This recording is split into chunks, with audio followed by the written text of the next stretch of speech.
It was only the middle of March, but there'd been a burst of unseasonably warm weather. Sophia lived in a solid old brick row house with wide front steps and a porch. It was a roommate who answered the door. Wouldn't you know Sophia would have a roommate? Roommates are so wholesome. Betty was some kind of pediatric healthcare person, a bony, spectacled woman with short black hair. "Sophia will be down in a minute," she told me, and then left me to my own devices. She disapproved of me, I sensed. Well, never mind. I heard Sophia's footsteps descending the stairs. "Hi," she said, and we kissed. "Come into the kitchen," she told me. "Supper's almost ready."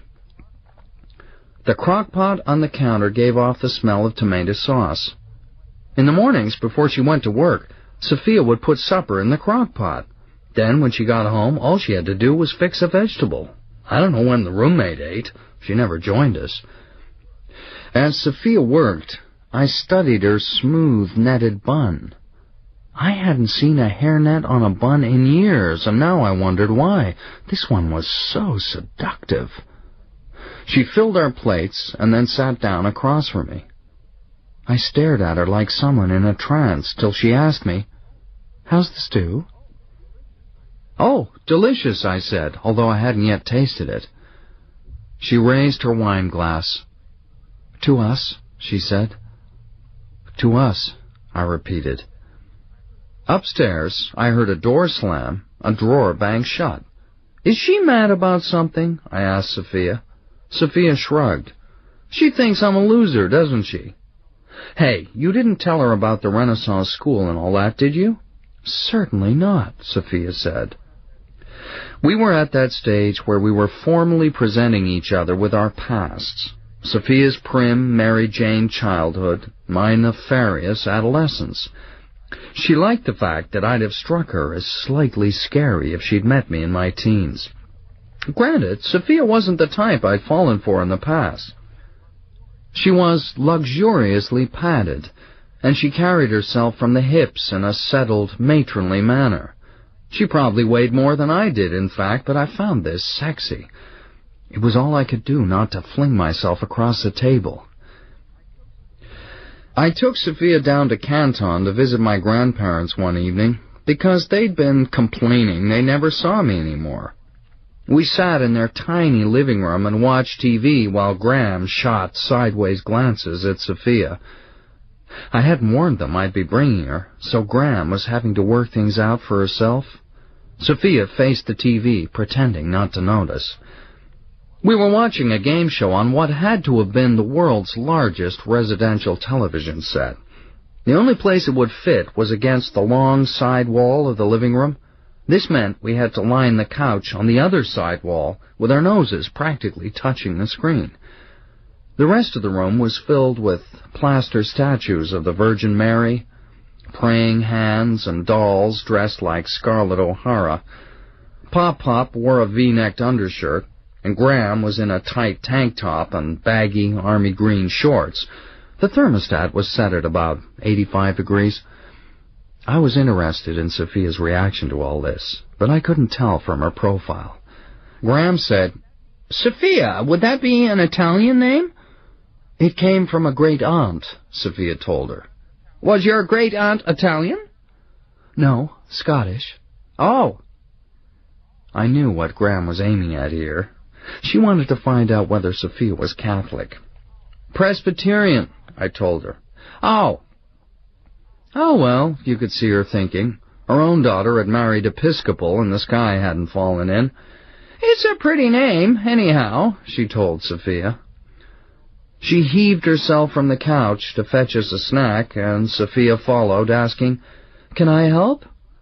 She was doing everything right. Graham ought to love her.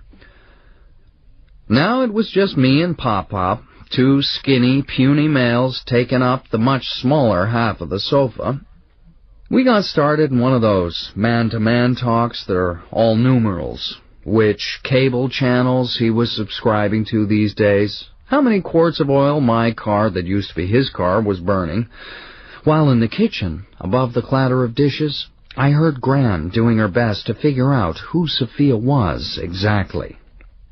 No, she came from Philadelphia, and yes, she had a job. She worked at Chesapeake Bank. And she rented a place on Calvert Street, shared it with a roommate. Graham would find the fact of the roommate reassuring. Less chance we were living in sin. And it probably did seem odd that a girl like her hadn't been snapped up yet by some man, but she wanted to be sure because marriage was for life, she'd always felt. And in fact, she had once been engaged, and another time almost engaged, but it hadn't panned out, which now she realized must have been all for the best. Then she said, I met Barnaby on the train to Philly a few months back, volunteering it without any prodding from Graham. Evidently it told Graham what she wanted to know, because when they emerged with the food, she was treating us like a couple. It was you two this and you two that, and next time the two of you will have to come for a meal. In the car, as we were driving home, I said, You never told me you'd been engaged. She shrugged. It didn't last long. Who was the guy? I asked her. Oh, someone at the bank. And another time almost engaged? What happened? It just didn't work out, she told me. I'm probably too set in my ways, too definite for men to feel comfortable with. I said, Well, I think definite women are great. She looked over at me and smiled. If there's anything I'm crazy about, it's definiteness, I said. Sophia and I drove up to Philadelphia on the last Saturday in April. She hadn't come with me before because her mother had spent the past 6 weeks at our cousin's condominium in Miami. A lot of our trip was spent discussing her mother, who didn't sound very likable. Every weekend of my life, Sophia said, she expects me to stay with her. Unless, of course, she has plans, in which case she lets me know at the very last minute, Oh, by the way, don't bother coming this week. She was listing her mother's physical ailments as I turned into Walnut Street. Oh, Sophia said, there's Mother now. Sure enough, a big-boned, white-haired woman stood twisting her hands together on the curb. Come and say hello, Sophia told me. I have never been the meet-the-parents type. But Sophia was calling, You, Mother! As she slid out of the passenger seat, leaving her door wide open behind her. Mrs. Maynard turned blank-faced. Then she said, Sophia? What on earth? You came by auto? You're so late. I tried to shut Sophia's door without being seen, but no. I'd like to introduce you to someone, Sophia told her mother. So I was forced to show myself. How do you do? Sorry, but I'm double-parked. I really have to be going. This is Barnaby Gatlin, Sophia told her mother. I said to myself, Mrs. Maynard told her, Well, that's it. Sophia's met with some accident, and the police will have no idea that I'm her next of kin. I'll be sitting in my apartment Saturday, Sunday, Monday, without anyone to shop for me or fetch my prescriptions. Barnaby and I have been seeing quite a lot of each other, Sophia said. Mrs. Maynard stopped speaking and looked over at me. How do you do? I said. I would have shaken hands, except she didn't hold hers out. You see why I hate meeting parents? I don't make a good first impression. She turned back to Sophia and said, You might at least have telephoned and warned me you'd be late. You know perfectly well what tension does to my blood pressure.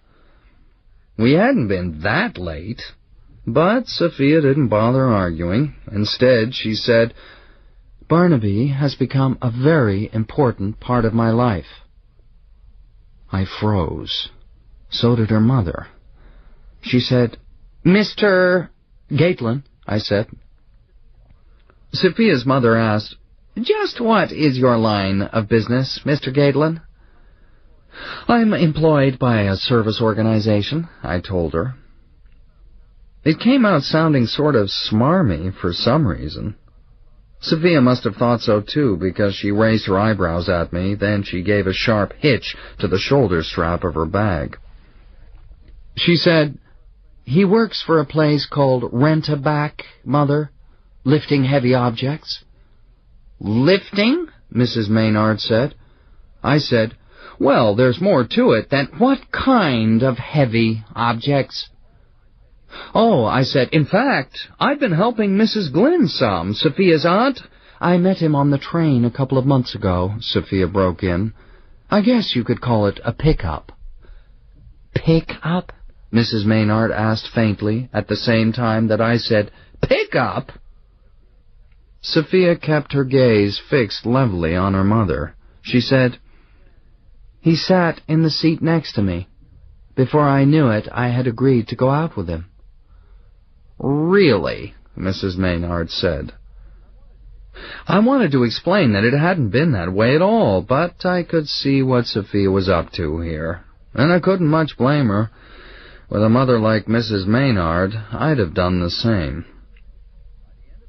By the end of April, I'd saved $816. Sophia knew I was in debt. She even knew the amount, but not the reason. She was very understanding about it. She never expected me to buy her presents or take her anywhere fancy. Instead, she ferried her crock-pot meals to my place after work. We'd given up on her place. We needed more privacy. First, we'd go to bed, and then we'd have our supper, tangled in a welter of sheets. I'd be in my jeans again, but she would stay naked. Me, I tend to feel kind of undefended without my clothes, but Sophia seemed astoundingly at ease. She'd drape a napkin across her stomach and nibble on a stewed pork chop. And meanwhile, we'd be asking each other questions. No piece of information was too small. Especially, she wanted to know about my marriage. Why had Natalie and I split up?